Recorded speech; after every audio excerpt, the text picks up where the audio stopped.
I want to invite you all to stand. We have a new song this month, for this month of June, for our new topics and everything. It's called Where I Sit is Holy. But we stand here in the morning, so it goes like this. Where I sit is holy, holy is the ground. Forest, mountain, river, listen to the sound. Great Spirit circles all around me. Who I am is holy, holy are we. Body, thought, emotion, connecting you and me. Great Spirit circles all around me.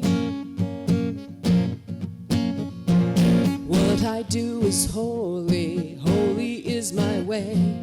Work and play together, celebrate the day. Great Spirit circles all around me. Now next week we're gonna all have noisemakers, right? You can promise me. Here we go. Where I sit is holy, holy is the ground. Forest, mountain, river, listen to the sound. Great Spirit circles all around me. Who I am is holy, holy are we. Body, thought, emotion, connecting you and me. Great Spirit circles all around me. What I do is holy, holy is my way. Work and play together, celebrate the day.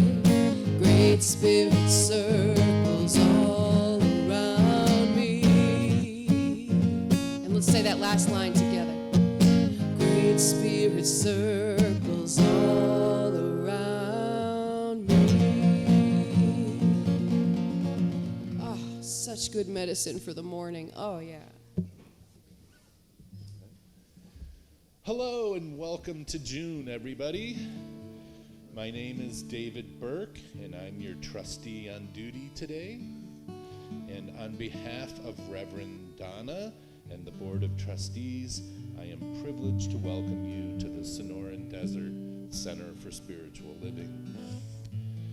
Our vision statement is love in action, every day, in every way. That just fits so perfectly. We express this love by learning and living the principles of the science of mind. You'll find our declaration of principles on the back of your program. Please join me now in reading them. I believe there is an infinite intelligence operating throughout the universe. I believe this intelligent power is only good. I believe this intelligence expresses as me. I believe through my conscious use of this power, I create my life as happy, healthy, and complete. And so it is. Do we have any first-timers today? Okay. Please stay after and have some, yeah. Okay. Yeah, welcome back. Welcome nice back. to see you. Stick around and have some refreshments with us after. Thank you to everyone who helps in every way here. There's so many of you, and we really appreciate it. But it's really the people out here that make this place what it is, and it's something real special. So, please direct your attention to the announcements in your program. And if you're watching online, please visit cslaz.org for our announcements and our event calendar. If you would please silence your cell phones. Thank you very much.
the God in you.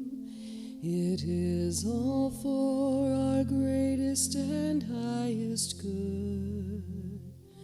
The God in me beholds the God in you, and you and I are one. Namaste. The God in me beholds the God in you. It is all for our greatest and highest good. The God in me beholds the God in you, and you and I are one. Namaste. Namaste.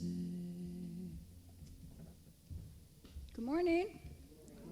Nice to see all your beautiful faces here this Sunday morning. Thank you for coming. My name is Judy Robertson, for those of you who do not know me, and it's my pleasure to be the practitioner this morning. The practitioners are the healing arm at this center.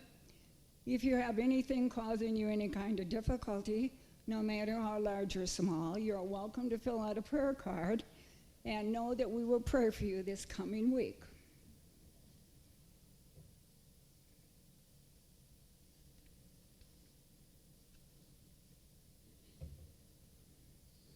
My invocation is by Ernest Holmes, and if you would care to get comfortable, close your eyes if you wish while I read it. I have no sense of insecurity. I have no anxiety. I feel very secure in God.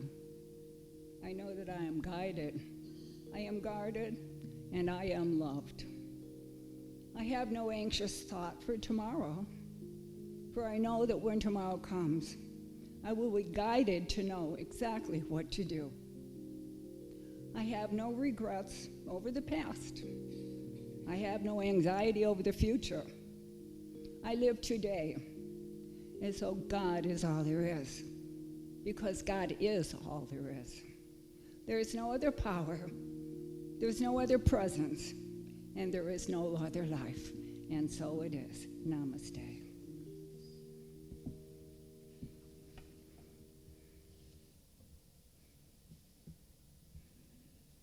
My message today is one that I have written, and it's two questions.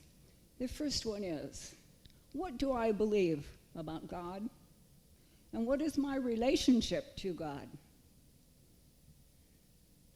I believe that God is pure divine energy, and this energy encompasses and it flows through all life. God is unconditional love and judges nothing. God allows all life to just be.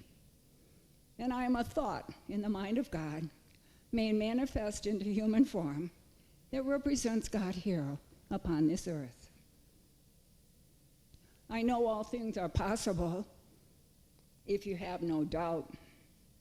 There is absolutely no limit to what can be made manifest. I have a function here upon this earth. It's to be a peacekeeper. I do know where other people choose to see chaos and experience it, I am able to look past this because I know the capital T truth, which is God is all there is. All loving and peaceful thoughts are shared by the sonship. The universal mind of God connects the whole of life. And we are all woven in this divine tapestry, which is called the oneness. There is no separation. In reality, it never did occur. God, the maker of all things, casts his omniscience through and over all things. There is no wall where I, the effect, cease, and God, the cause, starts. Now, how could I not see beauty everywhere? When you look with the vision of Christ, everything is absolutely magnificent, and has all been created by the Master Creator. Now, I share my beauty by being positive and being of service. And from within, I have a light. I let that light shine on all. For I know that light is all. It is the light of God, and it will forever shine out throughout the universe. Namaste. Thank you. And now I will take this light. This light represents the light that you sign out into the universe. Thank you.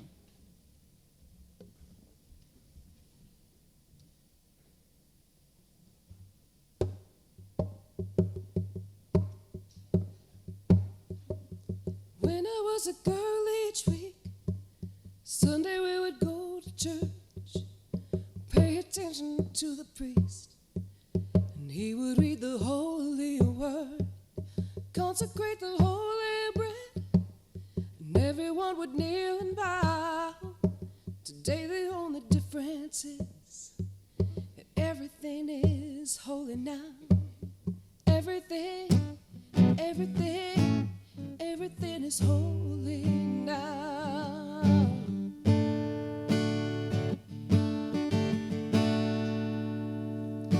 When I was in Sunday school, we were then about the time Moses split the sea in two. Jesus made the water wine. I remember feeling sad. Miracles don't happen still. Everything's a miracle.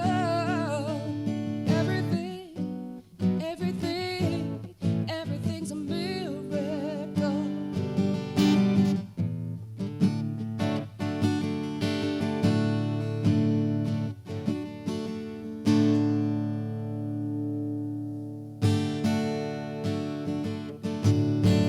Wine from water is not so small.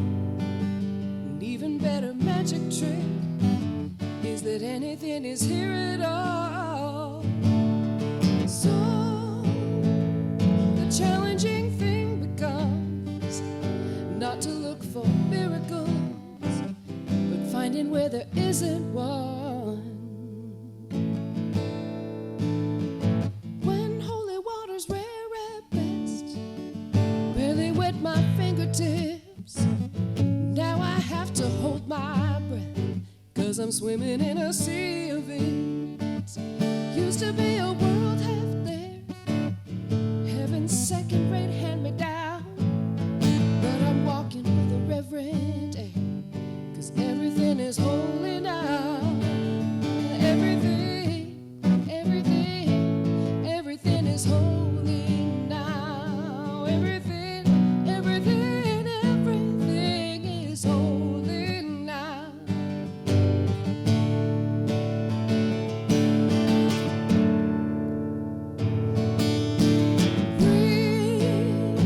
Read a questioning giant's face, say it's not a testament. That'd be very hard to say. See another new morning come, say it's not a sacrament, tell you that it can't be done. This morning outside I stood, saw a little red-winged bird, shining like a burning bush, singing like a scripture verse. It made me want to bow my head. I remember when church let out, how things have changed since then. Everything is holy now. Used to be a world half there, heaven's second rate hand-me-down, but I'm walking through the reverent air, 'cause everything is holy now. Everything is holy now. Everything is holy now. Everything is holy now. Everything is holy now. Everything is holy.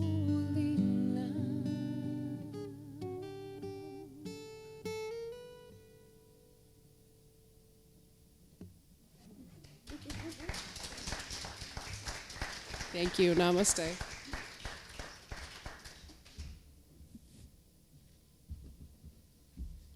Thank you, Heather. Well, all of our music goes along with our theme this month. First of all, I'm going to do what you did, right? Good morning. And we do have a new theme for the month of June. It's called Just to Live is Holy.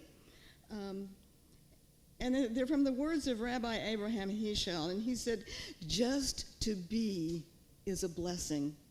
Just to live is holy. And I love that because it makes me understand that there is no place, that everything is holy now, or is it in the song, that there's no place where miracles are not.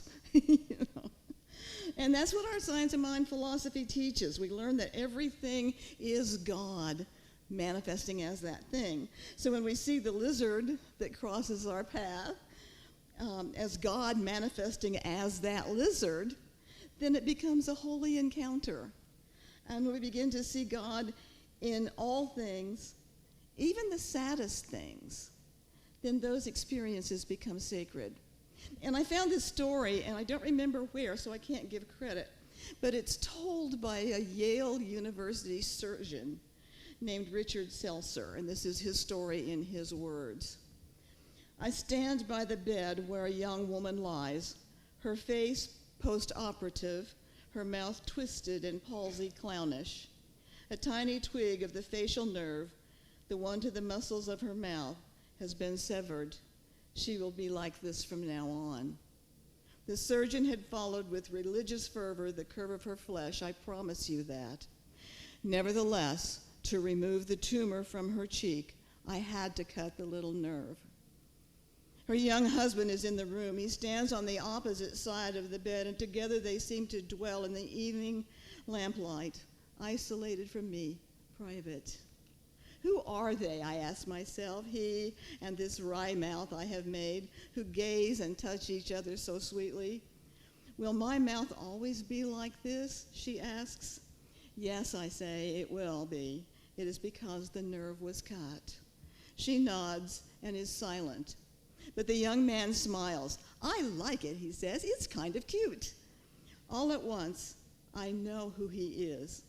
I understand and lower my gaze. One is not bold in an encounter with the gods. Unaware of my presence, he bends to kiss her crooked mouth, and I am so close I can see how he twists his own lips to accommodate her, to show her that their kiss still works. And I remember that in ancient Greece, the gods appeared as mortals, and I hold my breath and I let the wonder in. There's another little story that goes along with this. It says, word spread across the country about the wise holy man who lived in a small house atop a mountain. Man from the village decided to make the long and difficult journey to visit him, and when he arrived at the house, he saw an old servant inside. I would like to see the holy man, he said to the servant. The servant smiled and led him inside. As they walked through the house, the man from the village looked eagerly around the house, anticipating his encounter with the holy man. Before he knew it, he had been led to the back door and escorted outside. He stopped and turned to the servant. But I want to see the holy man. You already have, said the wise old man. Everyone you may meet in life, even if they appear plain and insignificant, see each of them as a holy man.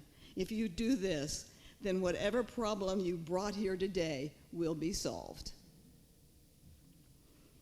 And I don't know, for many of you that may not remember Eric, but he had a beautiful song that he called The Holy Man that was based on this story. So, our topic today is along the Pollen path, and it's taken from a quote that I read by Joseph Campbell. When you're on a journey and the end keeps getting further and further away, then you realize that the real end is the journey. The Navajo have that wonderful image of what they call the pollen path. Pollen is the life source. The pollen path is a path to the center.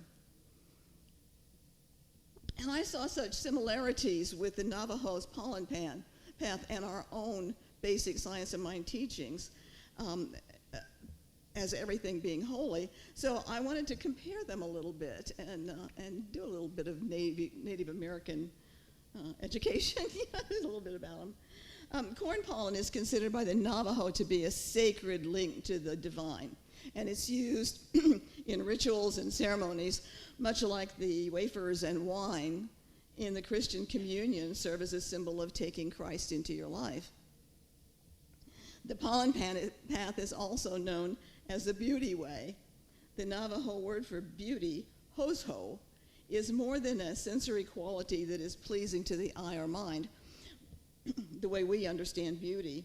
And one website defined it as consideration of the nature of the universe, the world, man, the nature of time and space, creation, growth, motion, order, control, and the life cycle, expressed in terms quite impossible to translate into English. So perhaps the best you and I can do is to understand it as a concept of peace, balance, beauty, and harmony. So to be in Hoso is to be in equilibrium, at one with and a part of the world around us. And rather than an aspect of life, Hoso is a way of life, which senses the sacredness in every person, creature, act, or experience. So like our theme, just to live is holy, Hoso, the beauty way, sees our whole life journey as holy. There are sand paintings and chants that accompany the pollen path, the beauty way.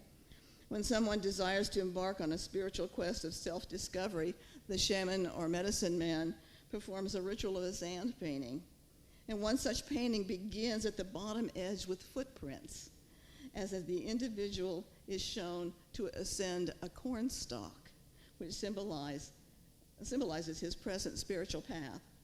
And as his journey continues through trials and triumphs, he ascends to the top, where the dove of peace marks the end of his spiritual journey. He has reached spiritual enlightenment and is now free to follow his footsteps back to the beginning, where he will be ushered once again into a new pollen path. Having the medicine man perform this sand painting ritual, the initiate is now ready for his journey. Yet, like peeling layers from an onion, the path continues through many experiences and many growth periods. It's like a spiral, ever evolving, and I think that's the path you and I are on. You know, it's really kind of fun. I think about the time I think I've got it, I have an experience that shows me that I haven't. So the task of the Navajo is to maintain that sense of balance, inner peace, and holiness. The Navajo see discord or illness as a forgetting of the beauty way and a need to return to it. And that's certainly the way we look at it. It's out of alignment when we are feeling any kind of negative stuff. We are out of alignment with the truth of our being, that we are God, and so is everything and everybody else. In fact, our founder, Dr. Ernest Holmes, says of our teaching, the science of mind, then, is the study of life and the nature of the laws of thought, the conception that we live in a spiritual universe that God is in, through, around, and for us. Like the Navajo, we wish to live from our center, from that inner place where we can feel our connection with something greater than ourselves. And we want to walk in this life sensing our connection to each other and to all creation. And I think we can incorporate some of the ways of the Navajo into our own spiritual practice, because it does dovetail very nicely. And one of the things I think is missing in Western spirituality, including our own science of mind, is the practice of ritual. Because rituals take us to the interior of an action and gives us a sense of both connection and sacredness. It was at least 100 years ago. I watched a program about a Hollywood director who wanted to film a famous Navajo silversmith as he made his jewelry. So the director explained what he wanted, and when he called action, the artist came out of his hogan, thanked the 4 directions, got a drink of water, and washed his hands. The director called cut and told the man that all he wanted was for him to do his art.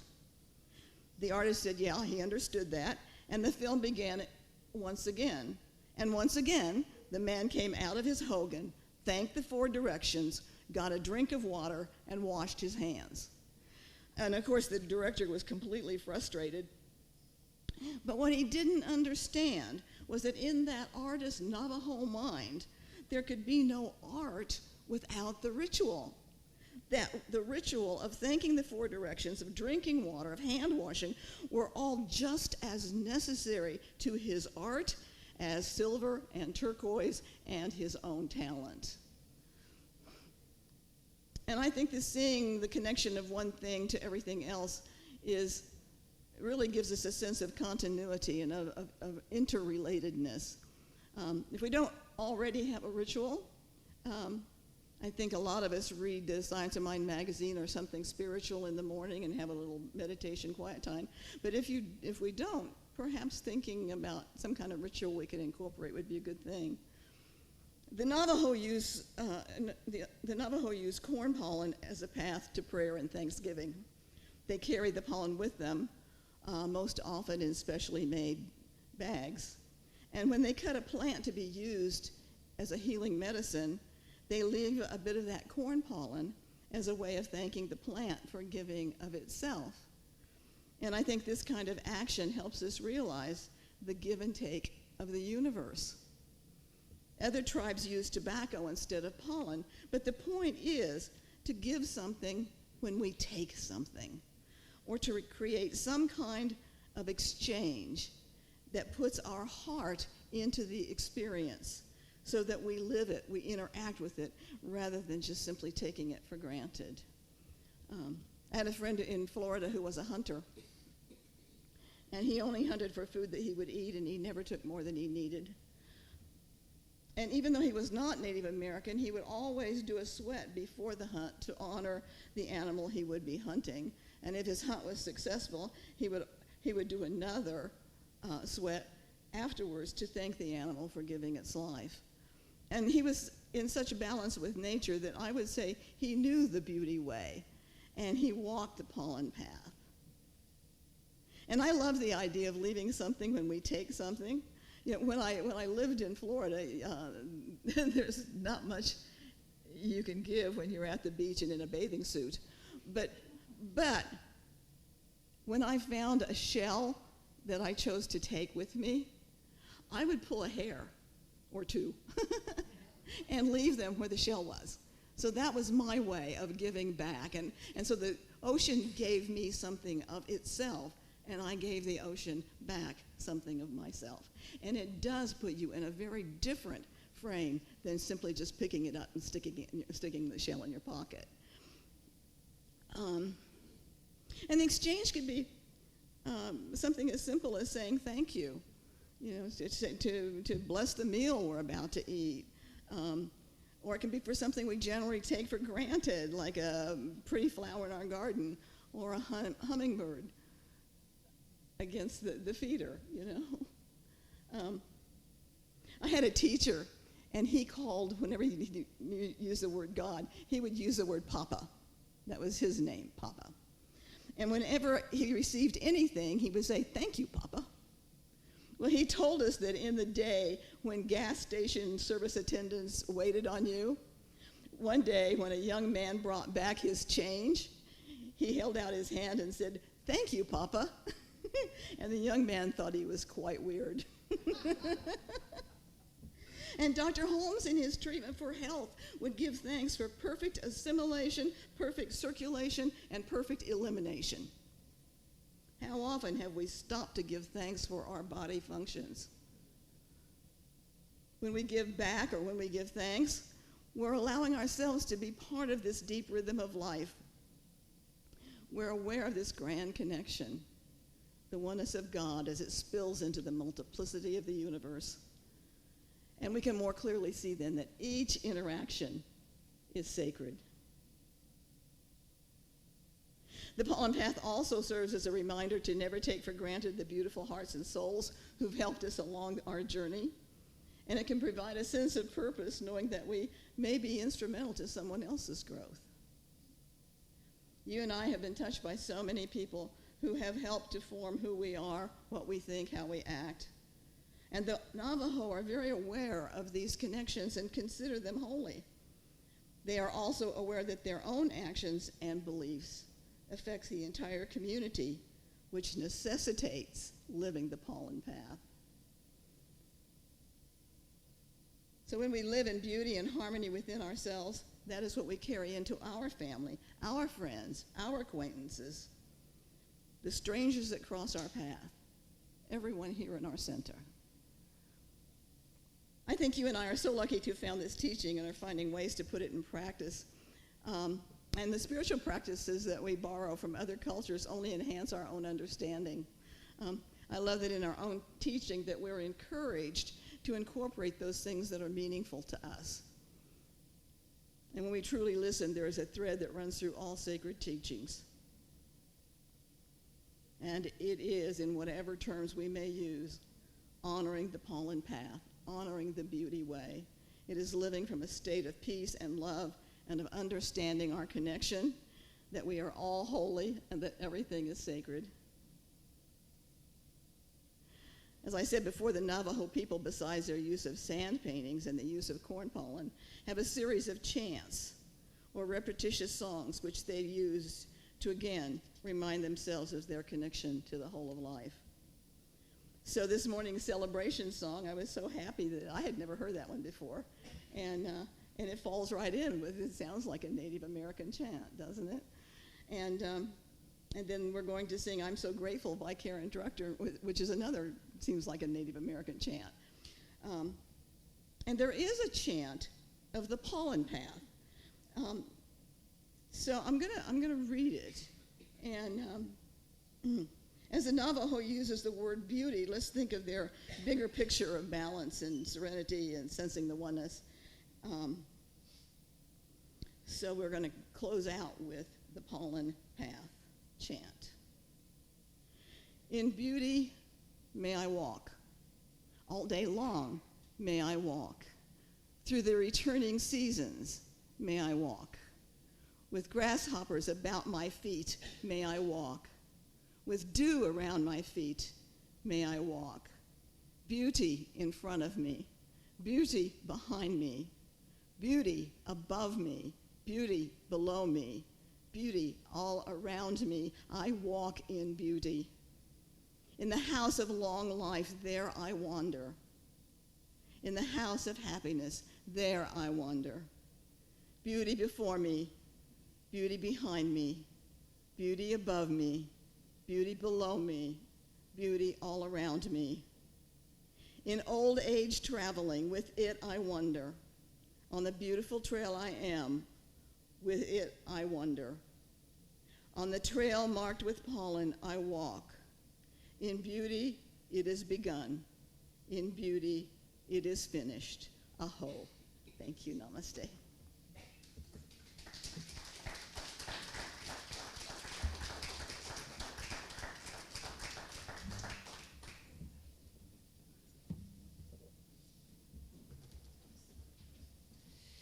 So this song is, in fact, based on, come on.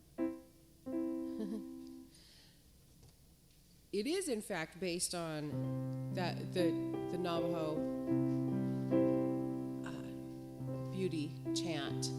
And as a matter of fact, Karen also has a chant that she wrote from the Songs of the Spirit. I think it's number 2 Songs of the Spirit album, called In Beauty May I Walk. And if I'd had my druthers about me, we would have done that one today. But this one comes with hand signals, which I love so much. Gratitude before me, so we go before me and behind. Gratitude behind me, gratitude to the left of me, gratitude to the right of me, gratitude above me,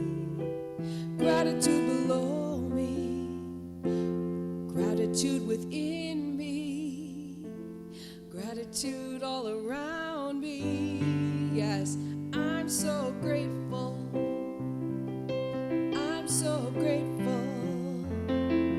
I'm so grateful. I'm so grateful.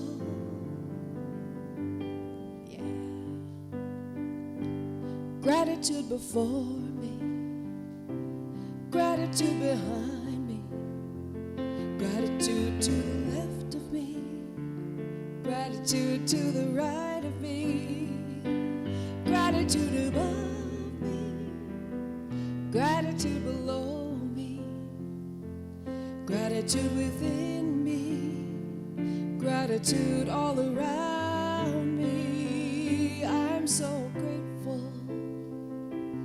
I'm so grateful. I'm so grateful. I'm so grateful. Let's do it one more time. Gratitude before me, gratitude behind me, gratitude to the left of me, gratitude to the right of me, gratitude above me, gratitude below me, gratitude within me, gratitude all around me. I'm so grateful. I love it. I'm so grateful. I'm so grateful. I'm so grateful.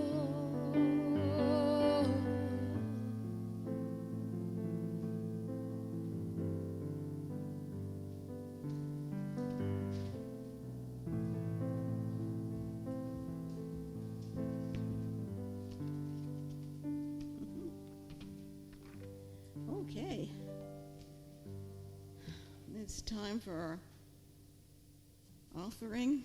Tends to put that law of circulation in process. So why don't you join me in the offering affirmation on the left-hand side of our bulletin. My gift goes forth to heal, prosper, and bless all that it touches. It is evidence of my conviction that God is the source and substance of my supply. I share generously of my good, knowing that it returns to me multiplied abundantly, and so it is. Think of your fellow man, lend it a helping hand, put a little love in your heart. You see it's getting late, oh please don't hesitate, put a little love in your heart, and the world will be a better place, and the world will be a better place for you and me. Just wait and see. Another day goes by and still the children cry. Put a little love in your heart. If brother world to know, we won't let hatred go. Put a little love in your heart, and the world will be a better place, and the world will be a better place for you and me. Just wait and see. Put a little love in your heart. I don't know about you, but I think we've got a lot of love in our heart today. I can feel it. Okay, and again, we thank you so much for your generosity that keeps us here and allows us to have the programs that we have. You know, we were. I have to say something about the men's group, because I don't know what goes on in it, but I do know how many people come because I hear John making phone calls. But probably 90 to 95% of our guys go to the men's group and find another church that does that. You know? I think Founders had something like 600 people, and they may have 10, you know. But it's because we have created a safe and beautiful place for men to really get to know each other and to be able to share with safety and with vulnerability. And guys don't have that spot. We women tend to find those places, but sometimes guys have a hard time. So I really appreciate it's because of you that we get to have that, and we get to have our Tuesday spiritual circles, and we get to have Sunday celebrations and anything else you can think of. So just thank you. And let's just close this out. We're going to be early today, so which is good because it's supposed to be over 100 degrees, I think. So let's just take a moment and know that we too are walking the pollen path. That just to be is a blessing and just to live is holy. That you and I, as manifestations of the one power and presence, the one divine intelligence, express that love and beauty through our actions, through our thoughts and ideas and beliefs. And as we take that to the streets, we are change agents in a world that sometimes appears ugly, that we bring that beauty and that peace and that tenderness to it. I do speak my word for anyone who's experiencing any kind of a challenge, and to know that right where that challenge is the power and presence of God. So whether it's in our personal lives or as we look around the world, in the world going around us, we certainly send our love to the children and to the people. I mean, it just seems like there's one mass shooting after another. So we have to look beyond that and know that there is something better than that. And what we are contributing to is that better world. So I give thanks for all that is, and know indeed that just to live is holy, as we say together, and so it is. Thank you. Can we form a circle and sing Stand?